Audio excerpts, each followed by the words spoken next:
আসসালামু আলাইকুম। SSC mathematics ত্রিকোণমিতির প্রথম ক্লাসে তোমাদের সবাইকে স্বাগতম। আজকের ক্লাসে আমরা ত্রিকোণমিতির একদম বেসিক থেকে শুরু করে বিস্তারিত জানার চেষ্টা করব ইনশাআল্লাহ, যেন ভবিষ্যতে ত্রিকোণমিতির কোনো ম্যাথ সলভ করতে গিয়ে আমাদের কনফিউশন কাজ না করে। চলো শুরু করা যাক। ওকে, তো আজকে যেহেতু আমরা ত্রিকোণমিতি পড়তে আসছি, তো ত্রিকোণমিতি বলতে আসলে কি বোঝায় সেই বিষয়টা আমাদের আগে জানা দরকার আছে। তো ত্রিকোণমিতি কথাটার অর্থ যদি আমরা সরাসরি বলি তাহলে সেই ক্ষেত্রে বলতে হয় তিন কোণের পরিমাপ। ত্রিকোণমিতি ত্রিকোণমিতি অর্থ হচ্ছে তিন কোণের পরিমাপ। তার মানে বুঝতে পারছো এখানে তিনটা কোণ নিয়ে কাজ হবে। তো তিনটা কোণ আমরা কোন ক্ষেত্রে দেখতে পাই? আমরা দেখতে পাই যখন ত্রিভুজ নিয়ে আলোচনা হয় তখন আমরা দেখি যে ত্রিভুজের মধ্যে তিনটা কোণ বিদ্যমান থাকে। তার মানে এখানে মূলত আমরা তিনটা কোণ নিয়ে কাজ করব। এবং যদি আমরা স্পেসিফিক ভাবে বলি তাহলে সেই ক্ষেত্রে বলতে হয় যে সমকোণী ত্রিভুজ নিয়ে আমরা মূলত এখানে কাজ করব। সমকোণী ত্রিভুজের ক্ষেত্রে আমরা তিনটা কোণ পাই, তার মধ্যে একটা থাকে 90 ডিগ্রি কোণ এবং আর দুইটা সূক্ষ্ম কোণ থাকে। তো এই তিনটা কোণের মধ্যে সম্পর্ক কেমন হয়, এদের বাহুগুলোর মধ্যে যে সম্পর্কগুলো আছে সেই বিষয়গুলো নিয়ে মূলত এখানে ত্রিকোণমিতিতে কাজ হয়।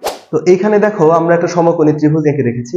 এই ত্রিভুজের নাম দিয়েছি আমরা এ বি সি, এবং এখানে বি যে কোণটা আছে এই কোণটাকে আমরা সমকোণ ইন্ডিকেট করে রাখছি। তাহলে এটা হচ্ছে আমাদের সমকোণ বা 90 ডিগ্রি কোণ। যে কোণের কারণে মূলত এই ত্রিভুজটার নাম হচ্ছে সমকোণী ত্রিভুজ। যে ত্রিভুজের একটা কোণ সমকোণ হয় তাকে সমকোণী ত্রিভুজ বলা হয়। তো এইখানে এই ত্রিভুজের তিনটা বাহু দেখতে পাচ্ছি আমরা। স্বাভাবিকভাবে ত্রিভুজের তিনটা বাহু থাকে, এ বি একটা বাহু, বিসি একটা বাহু এবং এসি একটা বাহু। সমকোণী ত্রিভুজের ক্ষেত্রে এই তিনটা বাহুর তিনটা স্পেসিফিক নাম আছে, যেটা অন্যান্য ত্রিভুজের ক্ষেত্রে আমরা দেখতে পাই না। তিনটা নাম কিরকম? আমরা সমকোণী ত্রিভুজের বেলায় দেখেছি লম্ব থাকে, ভূমি থাকে এবং অতিভুজ থাকে। তো এই লম্ব, ভূমি এবং অতিভুজকে আমাদের ঠিক মতো চিনতে হবে, না হলে কিন্তু ত্রিকোণমিতিতে ভালো করা খুব কঠিন হয়ে যাবে আমাদের জন্য। তো দেখি আমরা লম্ব কাকে বলে, ভূমি কাকে বলে এবং অতিভুজ কাকে বলে। এখানে যে আমরা সমকোণটা দেখতে পাচ্ছি, সমকোণের যে বিপরীত বাহুটা আছে সেটাকে বলা হয়, আসলে বাংলায় যদি বলি বিপরীত বাহুই বলা হয়, আর ইংরেজিতে বললে অপোজিট সাইড বলা হয়। তো এই অপোজিট সাইড বা বিপরীত বাহুটাকে আমরা মূলত অতিভুজ বলে থাকি। অতিভুজ। এখানে একটা জিনিস খেয়াল করে দেখো, এই বাহুটার নাম হচ্ছে অতিভুজ। ভুজ মানে বাহু, আর অতি বলার কারণটা হচ্ছে এই ত্রিভুজ হচ্ছে এই বাহুটা হচ্ছে এই ত্রিভুজের সবচাইতে বড় বাহু। তো বড় বাহুর ক্ষেত্রে এটা বোঝানোর জন্য এখানে অতি শব্দটা ব্যবহার করা হয়েছে। ওকে, তার মানে আমরা দেখতে পাচ্ছি এখানে যে সমকোণের যে বিপরীত বাহুটা আছে সেই বাহুটা সবচেয়ে বড় বাহু এবং তার নাম হচ্ছে অতিভুজ। ওকে, এরপর থাকবে হচ্ছে লম্ব এবং ভূমি। তো এই ক্ষেত্রে দেখো দুইটা বাহু আমাদের কাছে অবশিষ্ট আছে, একটা হচ্ছে এ বি এবং আরেকটা হচ্ছে বিসি। তো লম্ব এবং ভূমির মধ্যে কিন্তু জায়গার পরিবর্তন হতে পারে, অর্থাৎ এ বি এবং বিসি এর মধ্যে যে কোনো একটা লম্ব হইতে পারে, আবার ভূমি হইতে পারে। আমরা কিন্তু এখানে যে অতিভুজটা দেখেছিলাম, এই ত্রিভুজের ক্ষেত্রে কিন্তু সারা জীবন সকল ক্ষেত্রেই এই এসি বাহুটাই অতিভুজ থাকবে, কিন্তু এ বি আর বিসির মধ্যে কিন্তু লম্ব আর ভূমির যে চরিত্রটা সেটা কিন্তু পরিবর্তন হতে পারে। তো এই ক্ষেত্রে আসলে নিয়মটা হচ্ছে যে আমাদের যে সূক্ষ্ম কোণটা থাকবে, এখানে কিন্তু এই 90 ডিগ্রি যে কোণটা আছে বি কোণ, এই কোণটা বাদে বাকি দুইটা সূক্ষ্ম কোণ, এখানে আমরা এই সি কোণটাকে আমরা সূক্ষ্ম কোণ ধরতে পারি, একটা থিটা দিয়ে চিহ্নিত করতে পারি। আর এইখানে যে আমাদের এ কোণটা আছে এটাকে আমরা ধরো একটা পি দ্বারা চিহ্নিত করলাম। এই কোণটার নাম হচ্ছে থিটা, এই কোণের নাম হচ্ছে পি। তো এখানে সূক্ষ্ম কোণ দুইটাই। তো সূক্ষ্ম কোণের উপর বেস করে আমরা লম্ব এবং ভূমি নির্ধারণ করব। সূক্ষ্ম কোণের সাথে সন্নিহিত যে বাহুটা থাকে তাকে আমরা ভূমি বলে থাকি, আর বিপরীত যে বাহুটা থাকে তাকে আমরা লম্ব বলে থাকি। তো এই জায়গাতে দেখো সন্নিহিত বাহু, এই যে এটা হচ্ছে আমাদের সূক্ষ্ম কোণের থিটা যদি কোণ হয়, ওকে আমি একটু পরিষ্কারভাবে লিখি, থিটা কোণ হলে, থিটাকে যদি আমরা সূক্ষ্ম কোণ বিবেচনা করি তাহলে এই বিসিটা হচ্ছে আমাদের এখানে সন্নিহিত বাহু। সন্নিহিত বাহু। তো সন্নিহিত বাহু মানেই হচ্ছে সন্নিহিত যে বাহুটা থাকে সেই বাহুটাকে মূলত আমরা ভূমি বলে থাকি। সন্নিহিত বাহু অর্থাৎ ভূমি। অপরদিকে এই কোণের সূক্ষ্ম কোণের বিপরীত যে বাহুটা থাকে বা অপোজিট সাইড যেটাকে বলা হচ্ছে সেটাকে বলা হয় হচ্ছে লম্ব। তাহলে থিটা যদি আমাদের সূক্ষ্ম কোণ হয় তাহলে থিটা কোণের বিপরীত যে বাহুটা আছে এবি, এটাকে আমরা বিপরীত বাহু অর্থাৎ লম্ব হিসেবে চিহ্নিত করতে পারি। তাহলে এখানে পাচ্ছি আমরা হচ্ছে এবি সমান হচ্ছে বিপরীত বাহু, বিপরীত বাহু অর্থাৎ লম্ব। ওকে, তাহলে আমরা থিটা কোণের ক্ষেত্রে এখানে ভূমি এবং লম্ব চিনতে পারলাম। তাহলে এই বিসি কে আমরা বলতে পারি ভূমি এবং এবি কে বলতে পারছি এই ক্ষেত্রে লম্ব। ওকে, তো সূক্ষ্ম কোণটা শুধু সি না বা থিটা না, এখানে কিন্তু এই এ বা পি যে কোণটার নামকরণ করেছি আমরা, এই পি কোণটাকে কিন্তু আমরা সূক্ষ্ম কোণ বলতে পারি। তো পি কে যদি আমরা সূক্ষ্মকোণ চিন্তা করি, সেই ক্ষেত্রে সংজ্ঞা আমাদের একই থাকবে যে সূক্ষ্মকোণের সন্নিহিত বাহুটা হবে ভূমি এবং সূক্ষ্মকোণের বিপরীত বাহুটা হবে লম্ব। তো পি যদি আমাদের সূক্ষ্মকোণ হয়, তাহলে এই কোণের সন্নিহিত বাহু হচ্ছে এবি। তাহলে এই ক্ষেত্রে আমরা লিখতে পারি পি কোণ হলে, তাহলে সন্নিহিত বাহু হচ্ছে আমাদের এবি। এবি হচ্ছে এবি সমান সন্নিহিত বাহু। সন্নিহিত বাহুকে আমরা কি বলি? ভূমি। তাহলে সন্নিহিত বাহুকে আমরা ভূমি নামে চিনতে পাচ্ছি। ওকে, তাহলে পি কোণ হলে কিন্তু আমাদের এখানে বিসিটা হয়ে যাচ্ছে পি কোণের বিপরীত বাহু। তাহলে এটাকে আমরা বিসিটাকে বলতে পাচ্ছি বিপরীত বাহু, অপোজিট সাইড বা লম্ব। এখানে একটা জিনিস খুব ভালো মতো খেয়াল রাখতে হবে যে থিটা যখন কোণ হয়েছিল তখন বিসি হয়েছিল ভূমি আর এবি হয়েছিল লম্ব। আর এদিকে যখন পি যখন কোণ বিবেচনা করলাম আমরা, তখন এবি হয়ে গেছে ভূমি আর বিসি হয়ে গেছে লম্ব। এই ব্যাপারটা খুব ভালো মতো আমরা মাথায় রাখতে হবে, না হলে কিন্তু যখন ম্যাথ সলিউশন করতে যাব সেই সময় কিন্তু আমরা ম্যাথমেটিক্যালি কিন্তু অনেক বেশি বড় একটা মিস্টেক করে ফেলতে পারি, তখন সেই ক্ষেত্রে আমরা ম্যাথটা মিলাইতে পারবো না। অবশ্যই আমাদের চিনতে হবে যে কোনটা ভূমি এবং কোনটা লম্ব। ওকে, তাহলে আমরা লম্ব, অতিভুজ এবং ভূমির পরিচয় জানার পরে এখন আমরা এই লম্ব, অতিভুজ এবং ভূমির যে অনুপাতগুলো থাকে, যেগুলোকে আমরা ত্রিকোণমিতিক অনুপাত হিসেবে চিনি, সেগুলো সম্পর্কে একটু বিস্তারিত জানার চেষ্টা করব। আমরা বুঝতে চেষ্টা করব কিভাবে এই জিনিসগুলো আসছিল এবং এর পরবর্তী ধাপে আমরা জানবো অবশ্যই যে এই নামগুলো আসলে কিভাবে করা হয়েছে, যে ট্যান, সাইন, কট যে নামগুলো আমরা জানি সেগুলো কিভাবে করা হয়েছে। আপাতত আমরা একটু দেখি যে এই ক্ষেত্রে আমরা সাইন, কস, ট্যান, কট, সেক, কোসেক যে ত্রিকোণমিতিক অনুপাতগুলো আছে, এগুলা বলতে আসলে কোন কোন বাহুর অনুপাতগুলো আমরা বুঝি। তো এই ক্ষেত্রে যদি আমরা দেখি, আমি একটু লিখে রাখি যে এখানে আমরা এসিটাকে পেয়েছিলাম হচ্ছে অতিভুজ, অতিভুজ। তারপরে এবিটাকে পেয়েছিলাম থিটা কোণের সাপেক্ষে, এবিটাকে আমরা পেয়েছিলাম হচ্ছে লম্ব, এবং বিসি কোণের সাপেক্ষে থিটা কোণের সাপেক্ষে বিসিটাকে আমরা পেয়েছিলাম হচ্ছে ভূমি। ওকে, তো এখন যদি আমরা ত্রিকোণমিতিক অনুপাতগুলো লিখি, তাহলে আমরা সবাই জানি এগুলা যে হচ্ছে সাইন থিটা ইকুয়ালস হয় লম্ব ডিভাইডেড বাই অতিভুজ। এটাকে এই ত্রিভুজ সাপেক্ষে আমরা লিখতে পারি এবি ডিভাইডেড বাই এসি। এরপর আছে কস থিটা ইকুয়ালস হচ্ছে ভূমি ডিভাইডেড বাই অতিভুজ, ভূমি ডিভাইডেড বাই অতিভুজ। এটাকে আমরা লিখতে পারি বিসি ডিভাইডেড বাই এসি। তারপর আছে আমাদের ট্যান থিটা ইকুয়ালস লম্ব ডিভাইডেড বাই ভূমি। এক্ষেত্রে আমরা পাচ্ছি এবি বাই বিসি। ঠিক আছে, তো এরপরে আরো তিনটা আছে, তো ওই তিনটার ক্ষেত্রে আসলে এগুলো বিপরীতই হয়, আমি আপাতত এটা লিখছি না, পরবর্তীতে এগুলো সম্পর্কে আলোচনা হবে ইনশাআল্লাহ। তো এইখানে আমরা দেখতে পাচ্ছি যে সাইন থিটা, যেটা আমরা ত্রিকোণমিতিক অনুপাতে সর্বপ্রথম যে নামটা আসে সাইন থিটা, এই ক্ষেত্রে আমরা দেখতে পাচ্ছি লম্ব ডিভাইডেড বাই অতিভুজ। তার মানে এই সমকোণী ত্রিভুজটার লম্বকে যদি আমরা অতিভুজ দিয়ে ভাগ করি, তাহলে যে মানটা পাওয়া যায় সেটা হয় সাইন থিটার মান, যদি এখানে থিটাটা হয় সূক্ষ্মকোণ। তারপর কসের ক্ষেত্রে দেখতে পাচ্ছি আমরা কস থিটা সমান ভূমি ডিভাইডেড বাই অতিভুজ, মানে ভূমিকে অতিভুজের মান দ্বারা ভাগ করলে আমরা কস থিটার মান পেয়ে যাব। এরপরও আমরা পাচ্ছি হচ্ছে ট্যান থিটা, এখানে দেখা যাচ্ছে লম্ব ডিভাইডেড বাই ভূমি, অর্থাৎ লম্বের মানকে ভূমির মান দ্বারা ভাগ করলে আমরা ট্যান থিটা এর মান পেয়ে যাব। এখানে যেহেতু একাধিক বাহু, প্রত্যেক ক্ষেত্রে দুইটা করে বাহুর অনুপাত দ্বারা আমরা মানগুলো বের করতে পারছি, এই জন্য এগুলোকে বলা হয় হলো ত্রিকোণমিতিক অনুপাত। তো আমরা আর বাকি যে তিনটা আছে সেই তিনটা একটু জেনে নিই। তো এরপর আছে আমরা যদি লিখি cosec theta, cosec theta equals, এটা হবে ভূমি ডিভাইডেড বাই অতিভুজ ডিভাইডেড বাই লম্ব, অতিভুজ ডিভাইডেড বাই লম্ব। তাহলে এই ত্রিভুজের ক্ষেত্রে আমরা এখান থেকে পাচ্ছি এসি ডিভাইডেড বাই এবি। তারপর আসে আমাদের সেক থিটা, সেক থিটা সমান হচ্ছে অতিভুজ ডিভাইডেড বাই ভূমি। এই ত্রিভুজ হিসাবে আমাদের এখানে আসে এসি ডিভাইডেড বাই বিসি। সর্বশেষ যেটা আসে সেটা হচ্ছে আমাদের কট থিটা ইকুয়ালস, আমাদের এখানে হবে ভূমি ডিভাইডেড বাই লম্ব, তাহলে ভূমি ডিভাইডেড বাই লম্ব, অর্থাৎ এই ত্রিভুজ হিসাবে আসছে আমাদের বিসি ডিভাইডেড বাই এবি। তো এখানে একটা জিনিস তোমরা লক্ষ্য করো যে সাইন থিটা সমান আমরা পাইছিলাম লম্ব ডিভাইডেড বাই অতিভুজ, এখানে কোসেক থিটা সমান আমরা পাইছি অতিভুজ ডিভাইডেড বাই লম্ব, অর্থাৎ সাইন থিটা এবং কোসেক থিটা পরস্পরের বিপরীত। একইভাবে কস থিটা সমান আছে ভূমি ডিভাইডেড বাই অতিভুজ, সেক থিটা সমান আমরা পাইছি হচ্ছে অতিভুজ ডিভাইডেড বাই ভূমি, অর্থাৎ কস থিটা এবং সেক থিটা পরস্পরের বিপরীত। আবার ট্যান থিটা সমান হচ্ছে লম্ব ডিভাইডেড বাই ভূমি এবং কট থিটা সমান হচ্ছে ভূমি ডিভাইডেড বাই লম্ব, অর্থাৎ ট্যান এবং কটও এখানে পরস্পরের বিপরীত। সুতরাং আমরা যদি যে কোনো তিনটা উপরে যদি এই তিনটা যদি আমরা ঠিক মতো মনে রাখতে পারি, তাহলে বাকি তিনটা আমরা একটা আরেকটার বিপরীত এই হিসাবে আমরা খুব সহজে মনে রাখতে পারবো। তো এতক্ষণ আমরা ত্রিকোণমিতিক যে অনুপাত 6টা আছে সেই 6টা অনুপাত সম্পর্কে জানলাম এবং সেগুলা বাহু এবং ত্রিভুজের যে বাহুগুলো আছে সেই বাহুগুলোর মধ্যে কেমন সম্পর্ক স্থাপন করলে আমরা ত্রিকোণমিতিক 6টা অনুপাত পাই সেটা জানতে পারলাম। তো এই ত্রিকোণমিতিক অনুপাত সম্পর্কে জানার পর তোমাদের মনে এই প্রশ্নটা খুব স্বাভাবিকভাবে আসা স্বাভাবিক যে হচ্ছে এই ত্রিকোণমিতিক অনুপাতগুলোর নামকরণ আসলে কিভাবে করা হয়েছিল, কেন ওইটাকে আমরা সাইন থিটা বলছি, কেন কস থিটা বলছি, কেন সেক থিটা বা কেন ট্যান থিটা বলছি। এই নামকরণের ইতিহাস সম্পর্কে আমরা একটু জানবো। তো তার আগে আমরা একটা কাজ করি, এই যে ত্রিকোণমিতিক 6টা অনুপাত আছে 6টা অনুপাতেরই নামগুলার পূর্ণরূপ জেনে নেওয়ার চেষ্টা করব।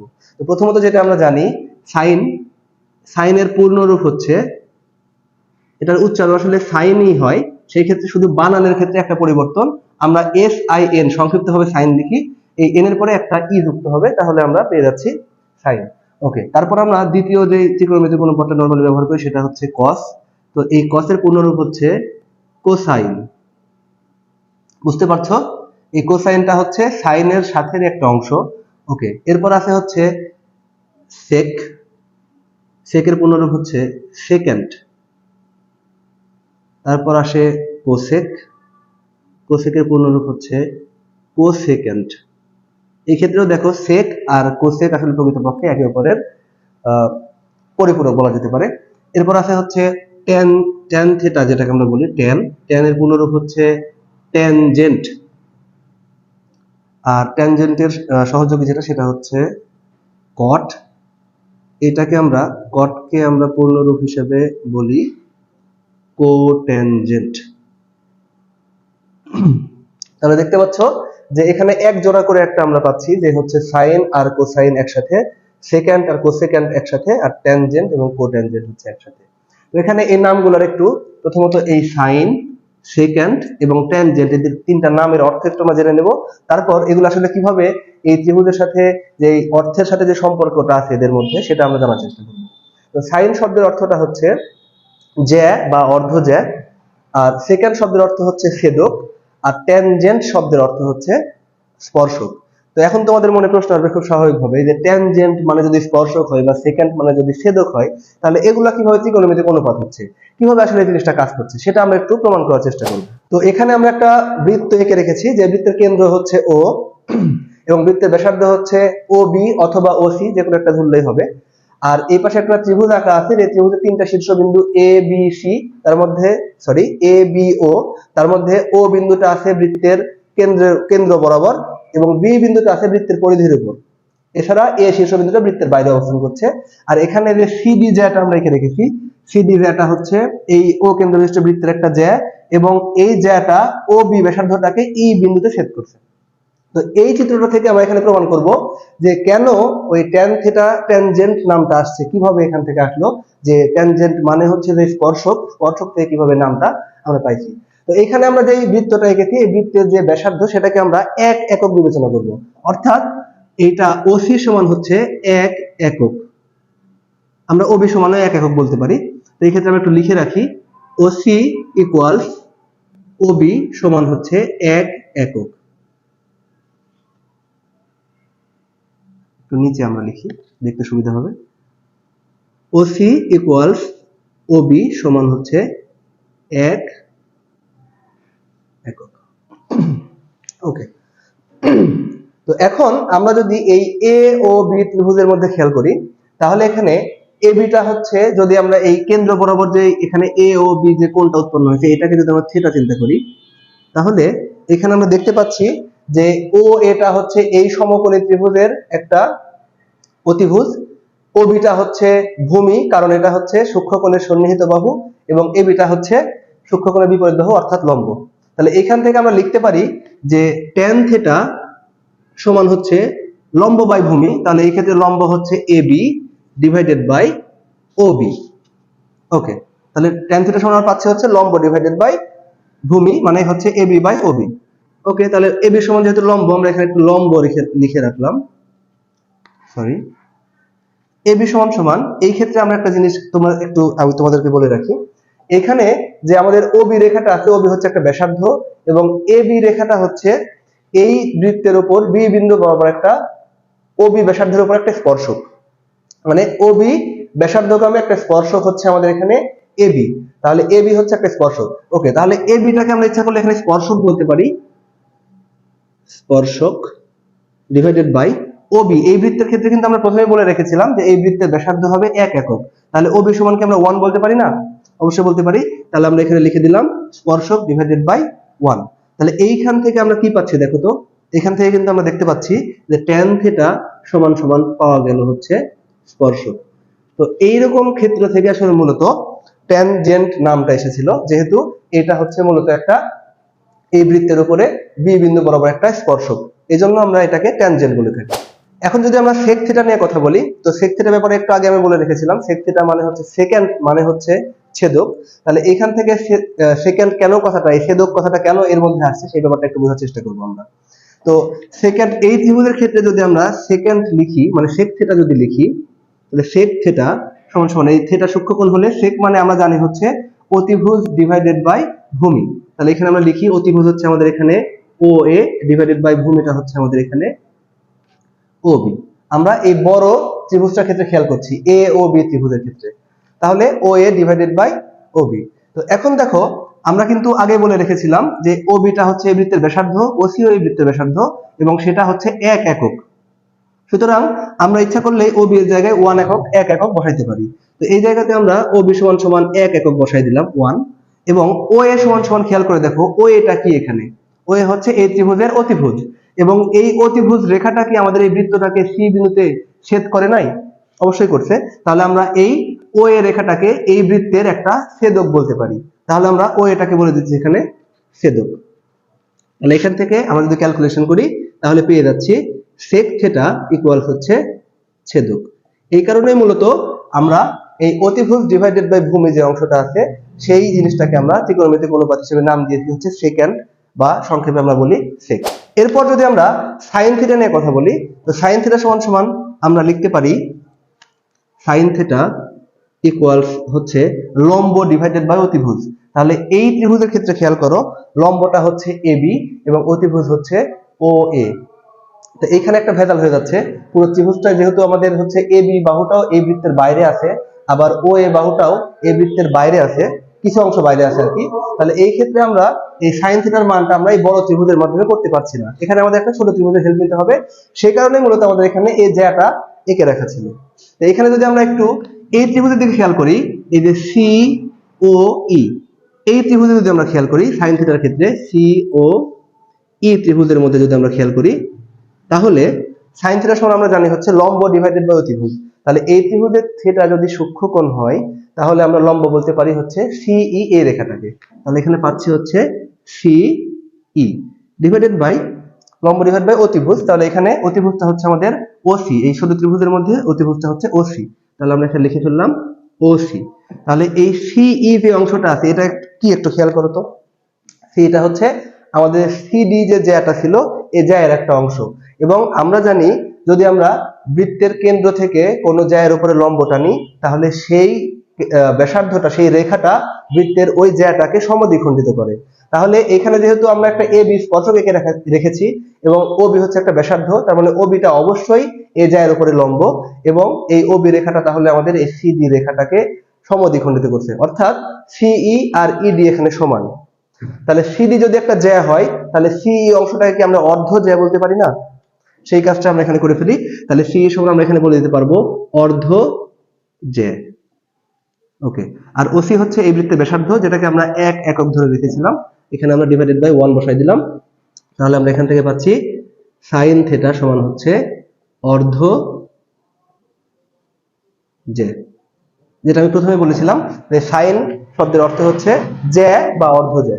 তো এই কারণেই মূলত হচ্ছে সাইন থিটা, সেক থিটা বা কট থিটা বা ট্যান থিটা সব ধরনের ত্রিকোণমিতিক অনুপাতগুলোর নাম প্রকৃতপক্ষে হয়েছে হচ্ছে এই সাইনের ক্ষেত্রে অর্ধ জ্যা, ট্যানের ক্ষেত্রে হচ্ছে স্পর্শক, এবং সেকের ক্ষেত্রে হচ্ছে ছেদক। তো ত্রিকোণমিতিক অনুপাতের নামকরণের ইতিহাস জানার পর আমরা এই পর্যায়ে ত্রিকোণমিতিক অনুপাত যে 6টা আছে তাদের মধ্যে যে সম্পর্কগুলো আছে সেগুলোকে জানার চেষ্টা করব, যেগুলোকে আমরা ত্রিকোণমিতির সূত্র হিসেবে জানি। তো আমরা এই ক্ষেত্রে জাস্ট 8টা থেকে 9টা সূত্র জানবো এবং সেখান থেকে কিভাবে 15 থেকে 20টা সূত্রে রূপান্তর করা যায় সেটা আমরা শিখাই দেবো ইনশাআল্লাহ। এই ক্ষেত্রে প্রথম থেকে আমরা শুরু করি। 1 নম্বর সূত্র আমরা বাম দিক থেকে লেখা শুরু করবো একদম। sin theta equals 1 divided by cosec theta. প্রত্যেকটা সূত্র মাথার মধ্যে ভালো মতো রাখতে হবে, যেন পরবর্তীতে এটা অ্যাপ্লাই করে আমরা আরেকটা সূত্র তৈরি করতে পারি। খেয়াল করে দেখো, এখানে সাইন এবং কোসেক পরস্পরের বিপরীত। তাহলে এখান থেকে কি আমরা ইচ্ছা করলে লিখতে পারি না যে cosec theta equals 1 divided by sine theta? তাহলে দেখো এখানে এই সূত্র আর এই সূত্র কিন্তু দুইটা একই, আলাদা কোনো সূত্র না। এখানে আমাদের আলাদাভাবে মুখস্থ করার কোনো প্রয়োজন নাই, আমরা শুধু একটা সূত্র মুখস্থ করব আর একটা কিন্তু অটোমেটিক্যালি চলে আসবে। একইভাবে 2 নম্বর সূত্রের দিকে যদি আমরা যাই তাহলে আমরা বলতে পারি cos theta equals 1 divided by sec theta. তাহলে একইভাবে আমরা এখানেও পাচ্ছি যে sec theta equals 1 divided by cos theta. তারপর 3 নম্বরে যদি আমরা আসি তাহলে আমরা পাই tan theta equals 1 divided by cot theta. তার মানে অবশ্যই আমরা লিখতে পারি cot theta equals 1 divided by tan theta. তাহলে খেয়াল করে দেখো, এখানে জাস্ট আমরা 3টা সূত্র মনে রাখছি এবং 3টা থেকে অলরেডি কিন্তু 6টা সূত্র আমরা পেয়ে গেছি। এরপর যদি আমরা আসি 4 নাম্বার সূত্রে, 4 নাম্বার সূত্রে আমরা লিখতে পারি tan theta equals sin theta divided by cos theta. Okay, তো tan থিটা সমান যদি sin theta divide by cos theta হয় তাহলে cot থিটা সমান কি হবে তোমরাই বলো। এখানে খেয়াল করো যে আমরা কিন্তু পাইছিলাম tan থিটা সমান 1 ডিভাইডেড বাই cot থিটা, তার মানে tan এবং cot এর সম্পর্ক পরস্পর বিপরীত। তাহলে এখানে tan মানে যদি sin ডিভাইড বাই cos হয় তাহলে cot সমান অবশ্যই cos ডিভাইডেড বাই sin হবে। তাহলে cot থিটা সমান আমরা লিখতে পারি cos theta divided by sin theta. এরপর আমরা এই ত্রিকোণমিতিক অনুপাতগুলোর বর্গের সম্পর্ক কেমন সেগুলো একটু জানার চেষ্টা করি। তো দেখি 6 নম্বর সূত্রের ক্ষেত্রে আমরা লিখি প্রথমে বর্গের যে সূত্রটা আসবে সেটা হচ্ছে sin square theta plus cos square theta সমান হচ্ছে 1। ওকে, তো এখান থেকে আমরা 3টা রূপে এই সূত্রটাকে লিখতে পারবো। আমরা যদি এখান থেকে শুধুমাত্র cos স্কয়ার থিটাটাকে ওই পাশে সরায় দিই তাহলে আসে sin স্কয়ার থিটা সমান হচ্ছে 1 মাইনাস cos স্কয়ার থিটা। তাহলে এখান থেকে আমরা এটা পাচ্ছি, এটার মোটেও আলাদা কোনো সূত্র নয়। আবার যদি আমরা cos স্কয়ার থিটাটাকে এখানে রেখে দিয়ে sin স্কয়ার থিটাটাকে এই পাশে সরায় দিই তাহলে আমরা পাবো cos স্কয়ার থিটা সমান 1 মাইনাস sin স্কয়ার থিটা। তাহলে আমরা এইখান থেকে মূলত এটা পাচ্ছি যে cos স্কয়ার থিটা সমান হচ্ছে 1 মাইনাস sin স্কয়ার থিটা। তাহলে আমরা একটা থেকে 3টা সূত্র বের করে ফেললাম। এরপর যদি আমরা আসি